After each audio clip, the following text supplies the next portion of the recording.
right, we are back. It is Middays with Marks. John Marks, Sean Brace, Ray Dunn. Flyers tonight. Game 3. Underdog, Sean Brace minus 157 on the BetParks app. That's the Canes. Motley Crue, baby. Home, sweet home, Johnny Marks. I'm feeling good. Need to win tonight, but we have tickets for Saturday night. We're going to play Flyer in the Envelope. Ooh. All right, and the flyer that's in the envelope's also on Zoom. How about that? And he saw us and he said, "What the bleep?" I forget that I'm painted in blue. Yeah, and he'll find out why we're painted in blue in just a second. We're painted in blue. So get to YouTube so you can see who the flyer in the envelope is. But I do have a flyer in the envelope, Sean Brace. Let's go. It's very simple. Give me some music, Ray. You ask a yes or no question. We answer. You give a guess at who the flyer in the envelope on the phone is. Whoever gets it correct wins the tickets. That's simple. And again, the tickets are for Saturday night. Let's go to Bob in Eagleville. Bob, what is your question?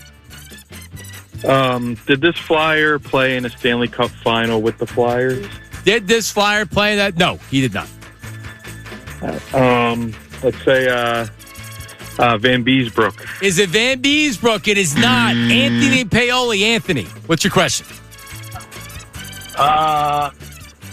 Is this Flyer currently in any management position right now? He is not currently in any management position right now. That's a good question. Okay. 3 seconds. I'm going to go with Brian Boucher. Is it Brian Boucher? Good guess. Incorrect. Joe in Doylestown. Joe, what's your question? Did this Flyer play in the 90s? This Flyer did play in the 90s. Did play in the 90s.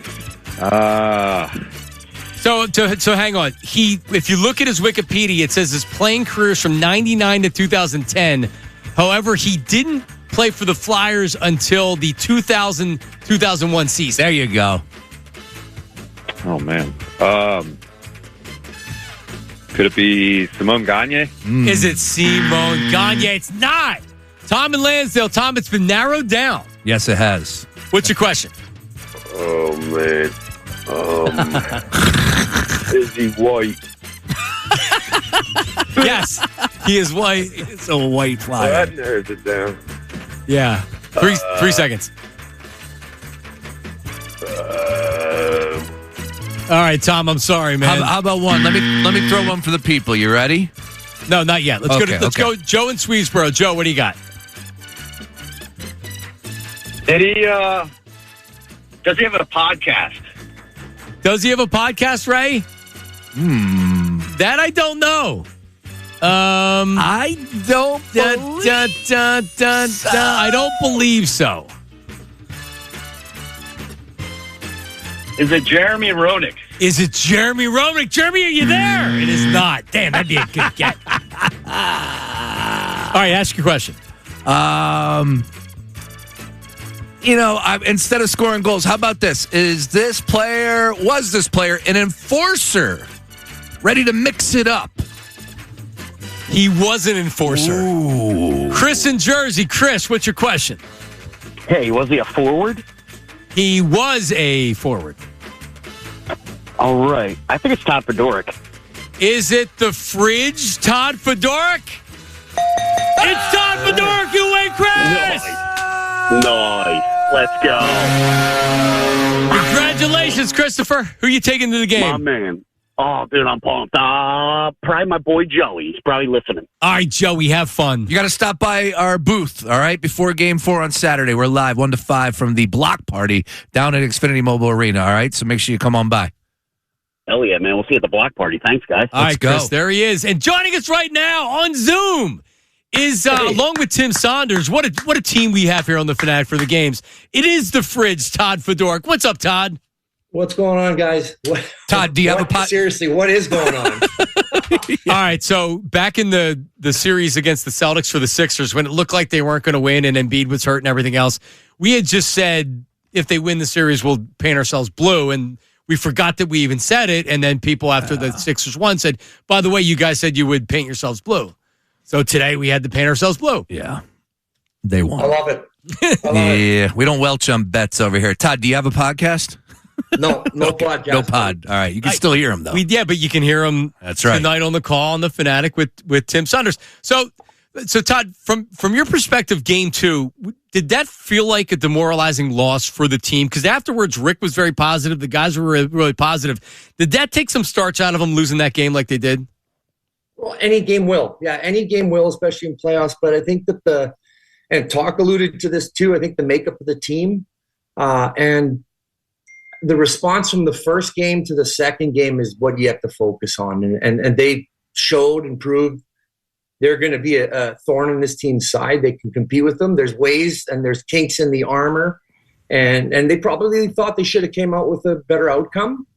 But that's playoff hockey. I think that's the right mindset. He's got them. He's got his pulse on this team and what they're capable of. And yeah, I don't think it's going to be that demoralizing. They're in a must-win situation though. Yeah, obviously, you can't go down 0-3, especially against a team as talented as Carolina. But Todd, back to that game with the 2 goals, you get out there, you get a power play goal, so you find the back of the net, right? Like, I get it. I've been back in Vladar and how great he's been playing, and that's the reason why I believe this team can win tonight and continue to win, because Vladar has shown this. But they need to score some goals. That's obvious here. So if you are looking at someone tonight to step up, is it somebody that found the back of the net in game 2? Is it somebody you're looking at, Porter Martone, to come through here? Martone, excuse me. Like, who else could step up and score for the Flyers tonight? Well, I think you got to look to like TK and Zegras. Guys like that, those are goal scorers. Obviously, those are guys that I want producing, because when they're producing, the team confidence goes up. And that's why they ain't shooting. Like, you can tell they're making that extra pass, and it's a little reluctance. They're in great opportunities to shoot, but they'd rather go for a better chance. The best chance is to shoot it. That little trigger, they're a little trigger shy right now. And if they got to get those shots off, that's really what's going to help them. But I think Zegras and TK are going to be guys to watch tonight. Those guys got to explode offensively. Todd Fedoruk is on the call with Tim Saunders tonight on the Fanatic. As a former player that has played in playoff hockey here in Philadelphia, explain what that boost does to you when you come in front of fans like this, especially being down 2-0. It feels like this is the perfect time for the Flyers to get a little bit of boost from the crowd. But what's that like? What's that energy like? Well, it helps. It definitely helps. It gives you a sense of urgency. Like, this team is the fan base in Philadelphia is very knowledgeable about hockey, where they're at in the situation, and they also know that they can make a difference. So you feel that as a player here on the bench. So you better be coming ready to bring it tonight. The urgency, the physicality has to begin right from the get-go, and the fan base really kind of gets you ready for that. So. You can't let them down here. They're going to bring it. They're going to be ready to come tonight. And if you're a player, you got to bring it too. Yeah, that's what helps in Philly. Todd, it's been a great ride, and of course, we don't want to see this come to a screeching halt by no means. One thing from overtime, obviously, everyone continues to talk about the OT period. The Flyers, the ice was tilted in their favor. They outplayed the Hurricanes. The one thing that I noticed, and I'm not a big X's and O's guy when it comes to breaking down hockey, I go to you and Timmy for that. So my question to you is, it felt like the Carolina Hurricanes, when they got shots off in that overtime period, they had bodies there. They were sticking, the sticks were all over the place. There was traffic. The Flyers, not so much. Am I wrong with that assessment? And what can the Flyers do different to, like, okay, you get the shot on goal, but now you got to get people out there, poking and maybe pick up some loose change. What do you see there?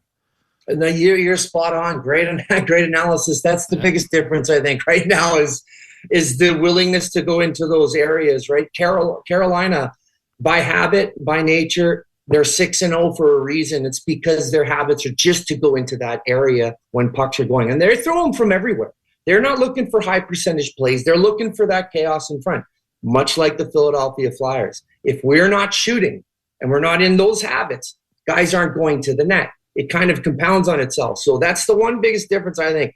In overtime, you've seen that difference. The Flyers started shooting from all angles. They started shooting from the middle of the ice, but they had traffic in front. That's just areas in the game that you need to focus on. Right now, Carolina's doing that better. That's why they got the overtime goal. Yeah, and Vladar really, like, they had the lead because Vladar was great, and then at the end it ends up being kind of a fluky goal. But that's how you get the first win. Is that, like, Flyers offense isn't going to be. You don't think Colorado when you watch them play, but still, Vladar has shown in games where he's like, I'm just not going to lose.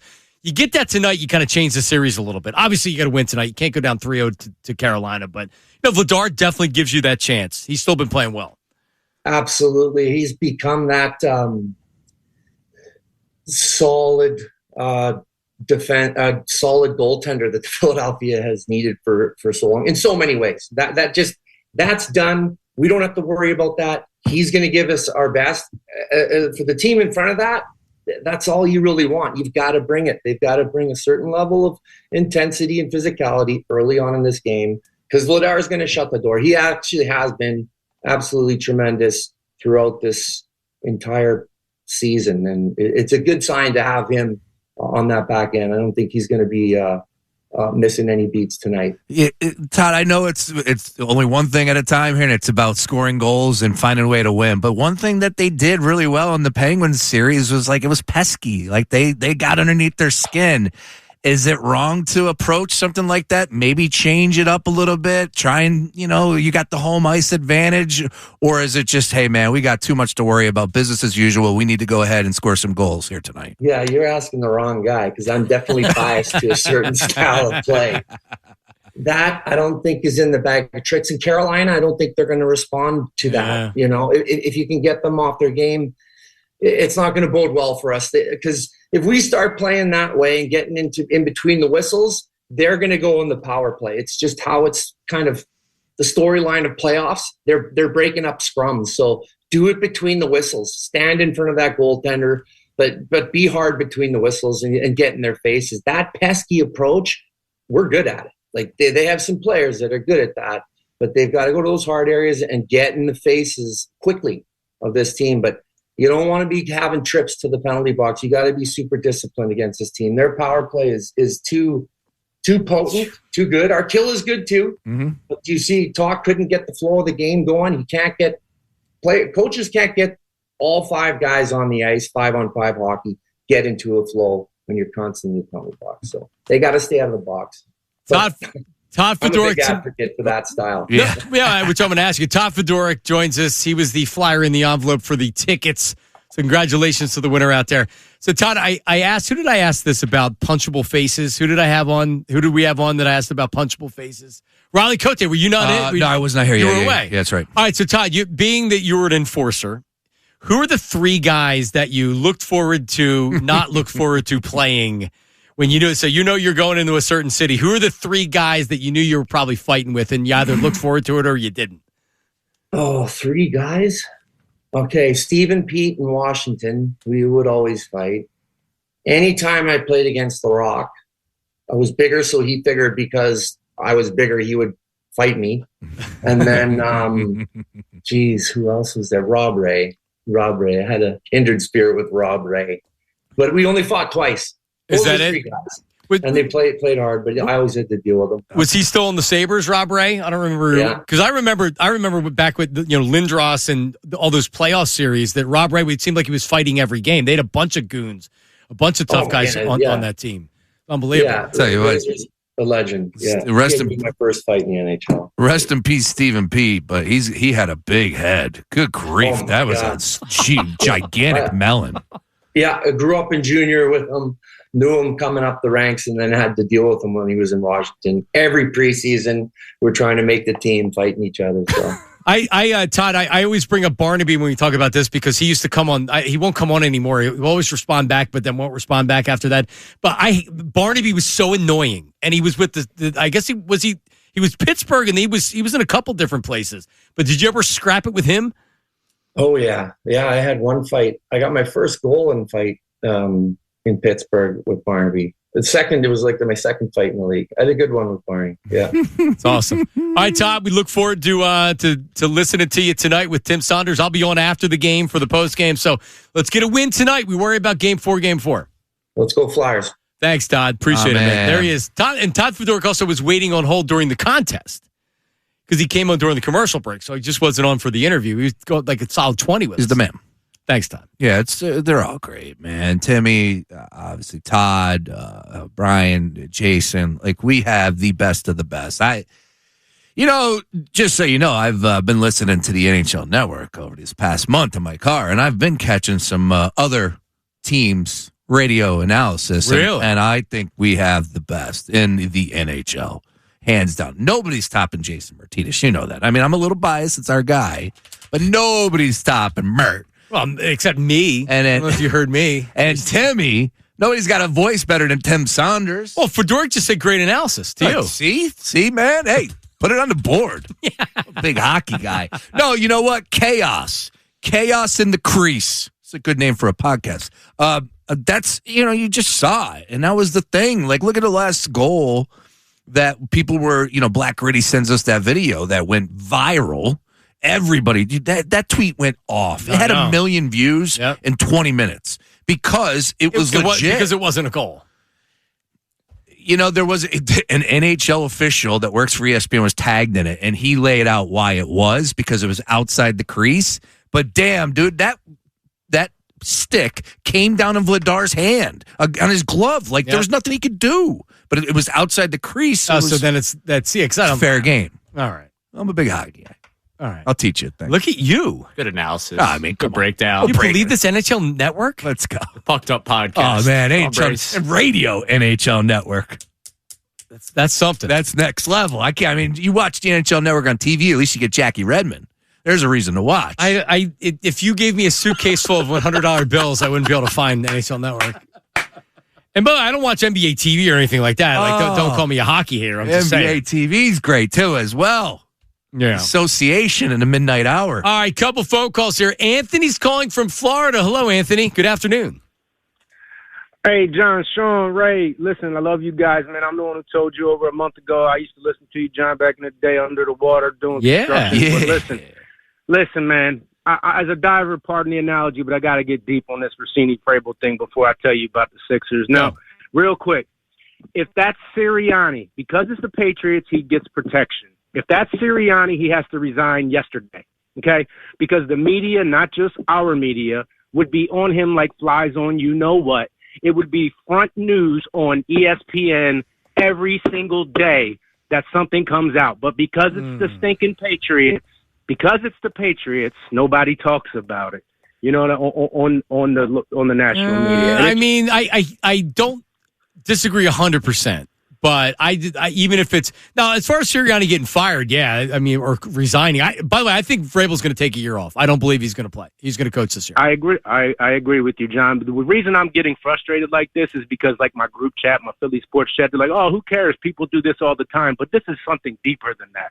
Then they don't investigate. I heard Shefty on the morning show talking about this is not collusion. Yes, actually, by the letter of the law. It is, because head coaches cannot speak to any members of the media. It's dirty. Anybody that doesn't see how this can have a real benefit to a team, how her boyfriend being a head coach from a team doesn't do something, like whether or not it has, she still was trying. She was still putting out misinformation to help them.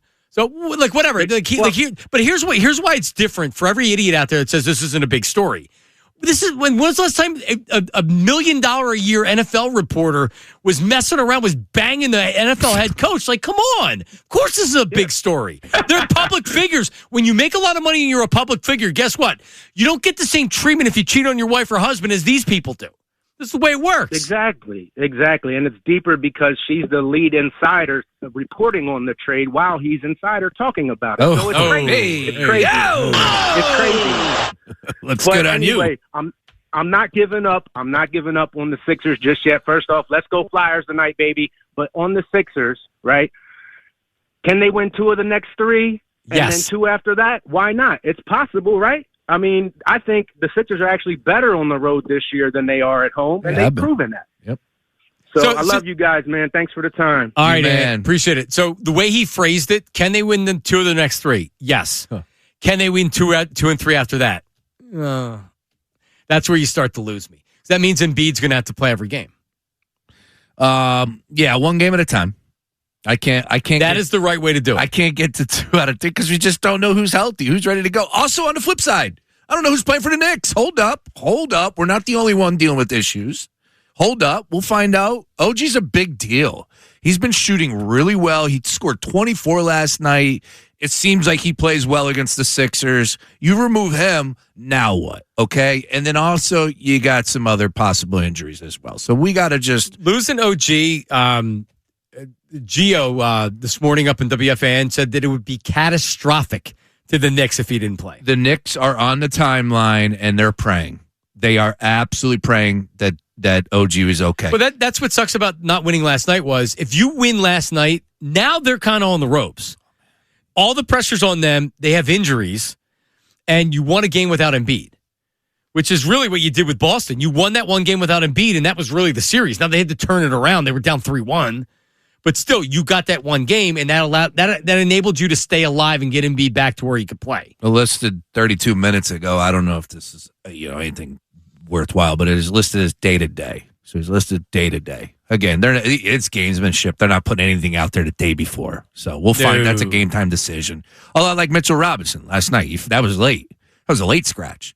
They said illness, but was it because of the fact that he was dealing with an illness, or they didn't want to hack him? I don't know. Yeah. I don't know. All right. Sean Bernard has finally called in. The people were wondering. There was a lot of talk about Sean Bernard. They were wondering because they were actually worried that we didn't hear from Bernard. That means, we're in trouble. All right, Sean, can you hang? Because we're up against the break. I want to give you more than 90 seconds. Yeah. All right, tomorrow the show will be at the PGA Championship merch store at Aronimink Golf Club in Newtown Square. We'll be broadcasting live on site every hour. We're giving out a $100 gift card from 10 a.m. to 2 p.m. You can use the gift card that day. You don't have to take it home and use it the next day. All right, because if you want merch, because the PGA Championship's not till next week, but if you want merch, it makes sense to go tomorrow. The hours for the store, Friday, Saturday, Sunday, 9 a.m. to 6 p.m. Pick up your official PGA Championship merchandise early, beat the crowds. You can get your photo taken with the Wanamaker trophy. Admission and parking's free. So it's a real easy in and out. Get your stuff and get out. You try to do it next week, it's going to be a mess. So come see us tomorrow, Sean, 10 a.m. to 2 p.m. Here's what I know. There's going to be a big Philadelphia sports legend that's going to be there, possibly when we're there. Oh, let's go. And I can't mention the name because I can't mention the name. Okay. But it's a possibility. And if he's there, I'm certainly going to try hard to get him on the show. All right? Ready. That's coming up tomorrow. Coming up next, 610-632-0975. The Sixers, how you feeling? The Flyers, how you feeling for tonight? And positive Sean Bernard. It's Middays with Marks, 97.5 The Fanatic. Middays with Marks, with John Marks and Ray Dunn. 97.5 The Fanatic and 97.5thefanatic.com. Your team, your town, your Philadelphia 76ers are contenders for the East. It's as simple as that. It is as simple as that, Sean Brace. It's the Blue Man Crew. John and Sean, Ray Dunn, we have paid off our bet or obligation to paint ourselves blue. Mm-hmm. It's not for the Knicks. No. At all. And no, I don't have the hantavirus either. You don't? No, we don't. That was Beef checking in earlier. We don't. No, and that's because the first thing I thought was like, oh my God, are we going to have COVID again with this hantavirus? And apparently you're not. Oh, okay. It's a different. Well, at least I'll take your word for it. Do you not know what I'm talking about? We're talking about? Hantavirus is the virus that they have on that cruise ship where they won't come back to land because they had this, like, it kills people, makes people very sick. How long has this been going on? Last week. It became newsworthy in the last week, yeah, because a couple people died. I guess there's people off there now, but it's this virus and it's deadly. But I guess it doesn't spread as easily as COVID. And yeah, it's HANTA virus. It was on this cruise ship, which is why I'll never take a cruise. No, you can't. But immediately I'm like, oh my God, is this going to be? Because I can't do COVID again. I can't. And we wouldn't treat it the same way, but I can't have some virus that kills everybody. I don't think anybody can. No, I can't do it. No. I'll just have to, Yeah. I got to start watching the news. Oh, I'm not wide. No, this is timeline stuff. Yeah. I guess I do need a new algorithm. Or actually, that's not true. I have the AP app so I can get all my news. Associated Press. If you want to, I'll skip the breaking news sounder. All right, real quick. Shams checking in about OG. A minute ago, but I said this 30 minutes ago. Anyways, New York Knicks forward OG Anunoby has been diagnosed with a right hamstring strain and will be day-to-day, sources tell ESPN. Anunoby, Knicks leading scorer this postseason, 21.4. He is listed questionable for Game 3 on Friday. All right, so that's questionable. So day-to-day to question. He ain't playing. He's not playing. No. You have 2 games and none, and it's a hamstring. He ain't playing. Hey, look, he didn't even think about bringing him back in the game. No, he went to the locker room. He wanted out. Boom. You think about Luka, 5 weeks with a grade 2. He's not playing Game 2, and that's a huge loss. I mean, think of it this way: do you imagine if the Sixers had him, what this team would look like? That's a good point. That's really what they need. They need a veteran guy that's money. You don't need a guy that's scoring 30 points. You don't even necessarily need an all-star, but you need a quasi all-star. They needed something. They needed that body last night. Anyway. Let's be positive on the Sixers, shall we? I need that harp. And there's no more positive 76er fan media out there than Mr. Sean Bernard of Crossing Broad and the DraftKings Sports Network, and he joins us right now. Hello, Mr. Positive Sean. Yeah, what's going on, fellas? You can't win in 6 without dropping 2, so let's not sound the alarm just yet. It's a good point. All right, so here, if you've been listening to the show, Sean and I are not being negative today. Yeah. We've been, kind of upbeat with it. I like their chances in Game 3, but it's also the unknown of Joel Embiid. Is he playing in Game 3? Is he 70%? Is he playing in Game 4 after playing in Game 3? Because who knows what he's going to do in Game 3? Is he playing in Game 5? It's just so hard to do anything other than, so this is what we're doing as a show. We're taking it one game at a time. We're not looking ahead. And if you take it one game at a time, Sean, you feel a lot better. Yeah, you absolutely have to, and the OG Anunoby news is absolutely massive right there. He's been their best player in this postseason run, and he's a guy with a history of hamstring issues right there. 2 years ago on this Knicks team, this happened in the same exact context, the same exact round. He was out until Game 7, returned for Game 7, and looked like a fraction of himself. He could hardly move out there. So I would expect the Knicks to be extremely cautious with him. They absolutely should, based on his track record right there, and that changes the entire complexion of how the Knicks are going to match up with the Sixers right there. So you guys are absolutely right about when summing up like this loss last night, it occurred at the trade deadline for them not going out and getting more bodies, but they still have guys that they make to dig into their bench and make it happen. Like who?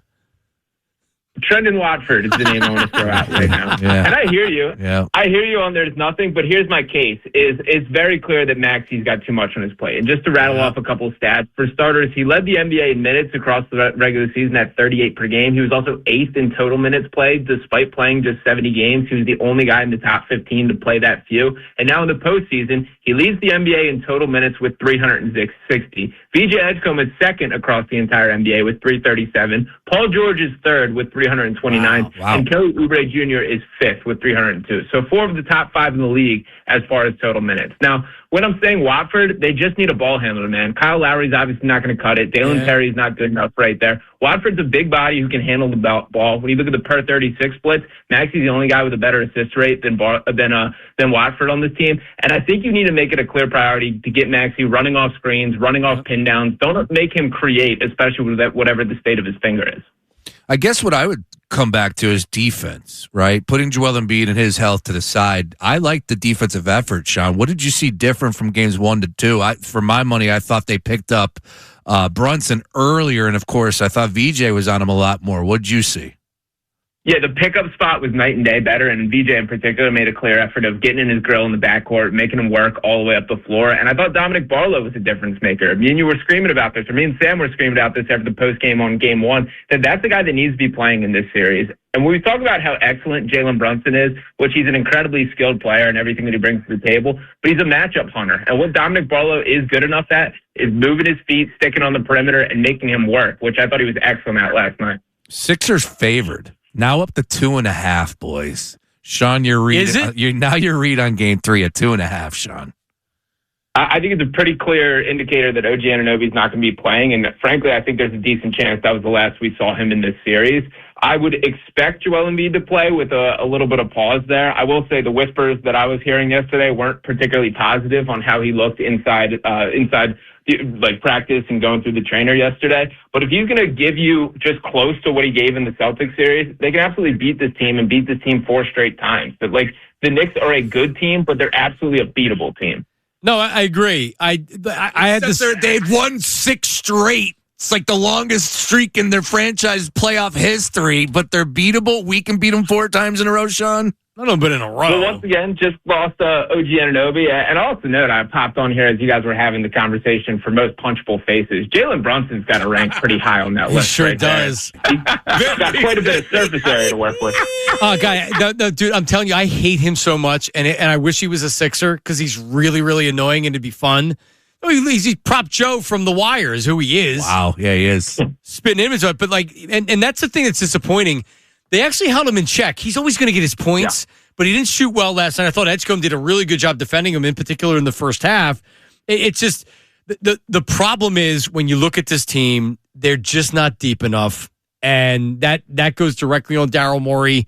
Forget about trading Ray McCain, which was, I mean, we had Bobby Marks on earlier, and he was like, even he couldn't stop and not take a shot at him for it. But to do nothing else, the fact that your rotation right now is Tyrese Maxey has to play 47 minutes because there's nobody else that can do it. I mean, Sixers are close, man, and Daryl Morey should know better. I don't know what the hell he was thinking. Yeah, no, I was pretty loud about my criticism for Morey at the deadline there, and I think it gets viewed purely through being like a believer in Jared McCain, which I do from a talent standpoint, but the bigger crime to me was those assets that you collected, you did not reinvest or find a single player that was able to help this team. Look at what Ayo Dosunmu is doing for the Minnesota Timberwolves. Won them a game, swung that series. There were more players traded this deadline than any deadline in NBA history, and the Sixers didn't go out and add anyone. And aside from the fact that Cam Payne, he obviously picked up a hamstring injury, he was released to create a roster spot for Dalen Terry ahead of the postseason. Cam Payne would be able to play by now, and that's a guy that they absolutely could have used, and I don't think Dalen Terry is worth prioritizing like that. Ooh. Man. All right, Positive Sean Bernard. Are you guys doing post game on? Yeah, we'll be there Friday night. We got into it heavy. You should have saw the text message. We were fighting. It was good. Nice. Yeah, I wasn't having it yesterday. Yeah, he wasn't positive in it via text. That's for damn sure. Really? He was coming at the throats of Sam and I. It was good. Right. Yeah, check us out. And I'll tell you what, he is enemy number one for all New York fans. We got to have his back. Oh, yeah. They find him. Yeah, Mention's not a fun place right now. All right, Sean. Good stuff, brother. You the man. Appreciate Sounds it. good. Catch you guys. All right, there he is. Like our people, I'll put it to you this way: the stream, we weren't even live, and the stream was already getting like before it started. Before I even went live, I didn't know you could do that. They were in there if waiting. If you're waiting, I always say hi to people before we start the stream. I created the room. I didn't hit live, and I mean, people were just ripping him. Sean had some good stats, including top 3 minutes is Maxey, Edgecombe, and Paul George. Paul George's 36. Yeah, and he looked like it last night in the fourth quarter. And Maxey, I mean, they played 7 games last series. So did a lot of other teams. And none of those guys are top 3 in minutes. Correct. Oh, and then you had 47 minutes last night. Like, what are we doing, man? 47 minutes. You know what? Put Trent Watford in there. You don't have any other options. So you put him in there. And that sucks about Cam Payne, though, man. He would have been back by now. That's tough. I mean, he had moments this year. He would take a 3. I know that. He didn't mind shooting. Yeah. Right? And he's a good dancer. Yeah, good dancer. You know. He has a good dancer. Tough name, though, because it sounds like campaign. Like, hey, I'm campaigning on this campaign. Yeah. No, it's campaign. All right, coming up, YouTube chat recap, Derek in North Philly. Get you coming up next. Don't go anywhere. It's Middays with Marks, 97.5. Middays with Marks, with John Marks and Ray Dunn. 97.5 The Fanatic and 97.5thefanatic.com. That's right, the Fanatic app, because you can listen to all the Flyers games right here on 97.5 The Fanatic. Yes, the game will always be 97.5 The Fanatic. But if you have the Fanatic app, you can listen. Listen! All right, Sean? That's what I do. I get home, part of my routine. If I'm making dinner, doing dishes, I'll pop on the TV. We got to get you a dish sponsor. I think you're going to say, get me a maid to do my dishes. Sure, that too. See, Ray thinks that when you have cleaners in your house that they're supposed to do dishes and pick up all your crap. I thought Ray said something about being married. Isn't that when you stop doing that? I thought that's what he said. That's what I thought he said. What'd you say? I kid. No, I do more. I like last night, man, I was tearing through some DVR programming after the game. Yeah. Well, doing dishes. I guess most married folks would know that, like, even though if you do a lot of the work, you still don't get any credit for it. So just so you know. So Ray, on my ledger, on the ledger sheet, there's no check marks for any of that stuff because that doesn't count. Sean knows this as well. Oh, yeah. All the stuff that doesn't count. It's just all the other side of the ledgers. That's where all the check marks are. Like, trust me, my wife does a ton, but like the stuff that I do, it never gets counted. It never qualifies. So what do you do that doesn't get the check on the? I empty the dishwasher. I'm trash man. I am pick up after the kid. Come on, like it's a hurricane. I got a 1-year-old. The kid's crazy. Like there's stuff everywhere. I clean it up. So you clean up after yourself. Yes. Empty the dishwasher. Yes. Trash. Yes. All Every day. I do. We have a cat, so I clean up around the litter box. You have a cat? Well, yeah, I have a cat.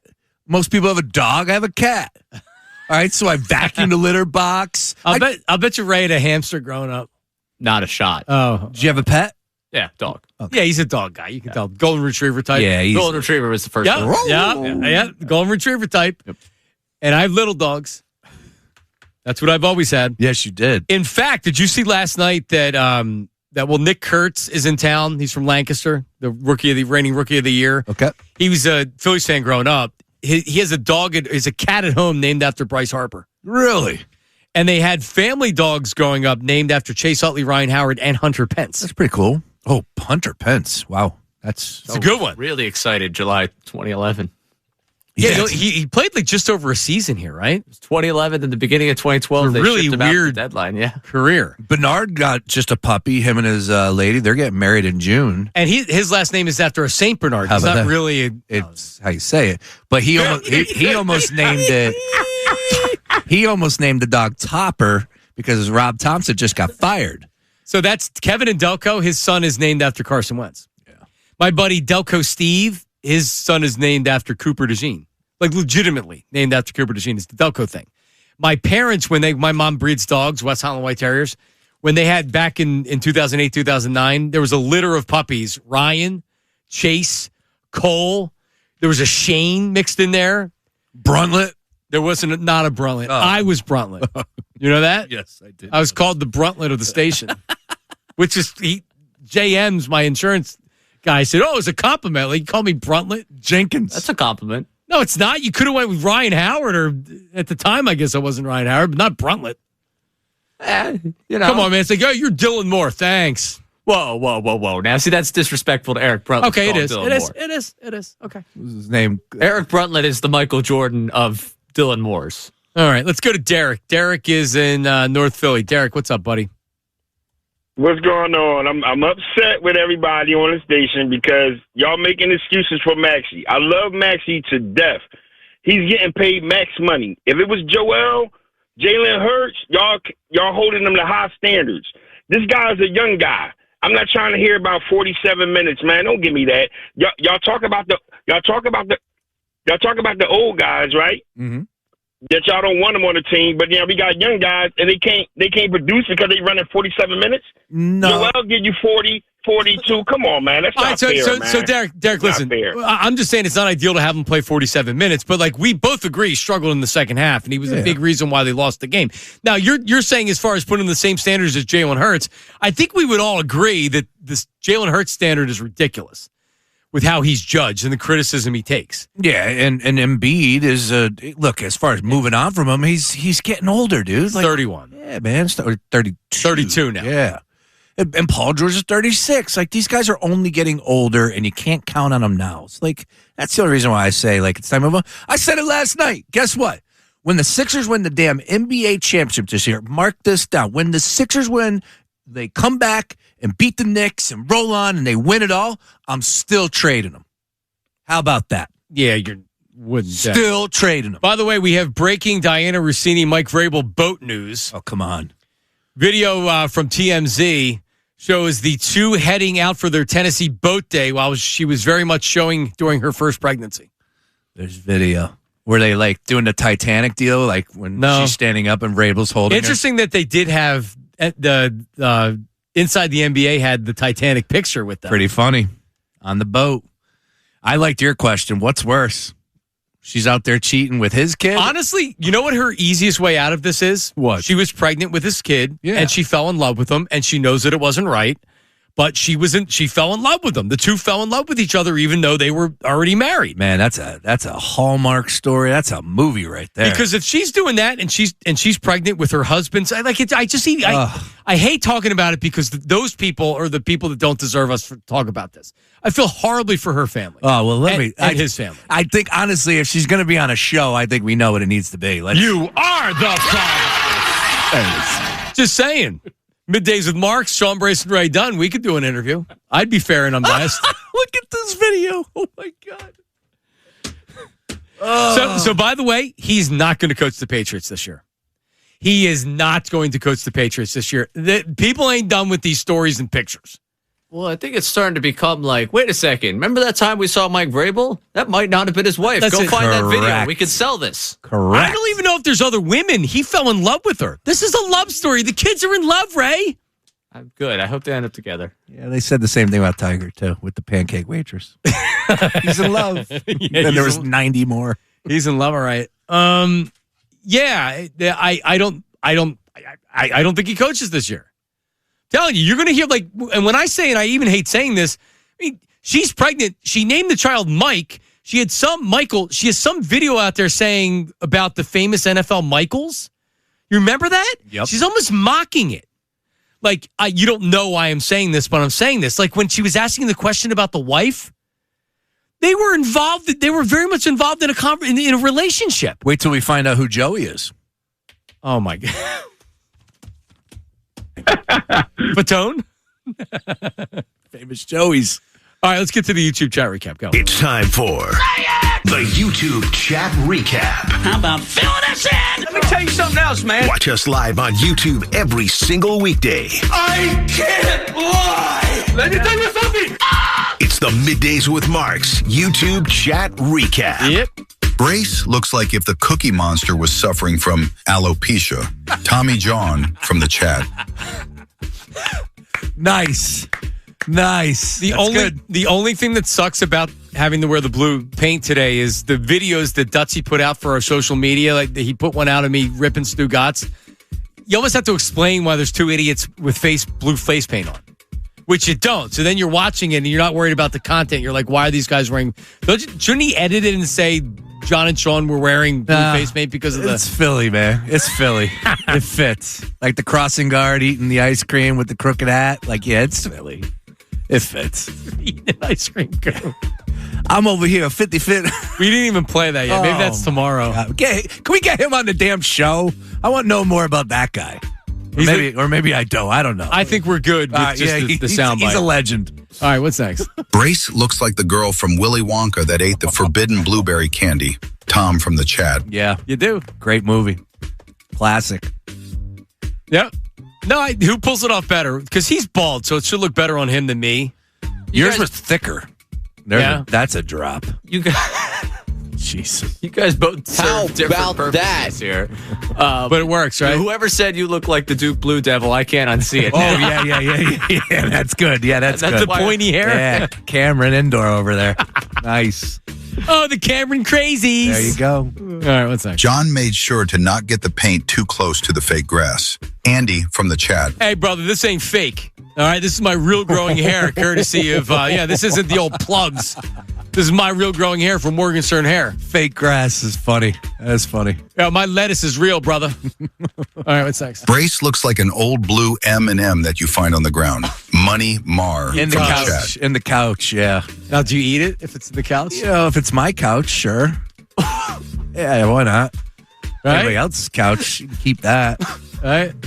Terrible. You disagree, Ray? Disagree wholeheartedly. Go dig in my couch. Those kids are crazy. Talking about punchable faces when you're parading around with a shoddy coat of blue pool chalk on your grill is pretty funny. JM from the chat. Yeah, screw you, JM. Yeah, no, I can get down with that too. Good chalk or blue chalk knowledge there. Yeah, but anytime I have a goon on, I want to hear Todd Fedoruk, who was an enforcer tough guy. I love the stories of the tough guys. And he's one of them. He's the man. Yep. We need a win tonight. All right, Let's go. Give me a final score. They win. Flyers win. 3-1. Ray? Hurricanes 3-1. Oh, come on, Ray. Yeah, I was going Ray. I was going 4-1 Hurricanes. Negative, Nate. Hey, I hope to be wrong. Oftentimes I am. Coming up next, Ricky and Bill. See you.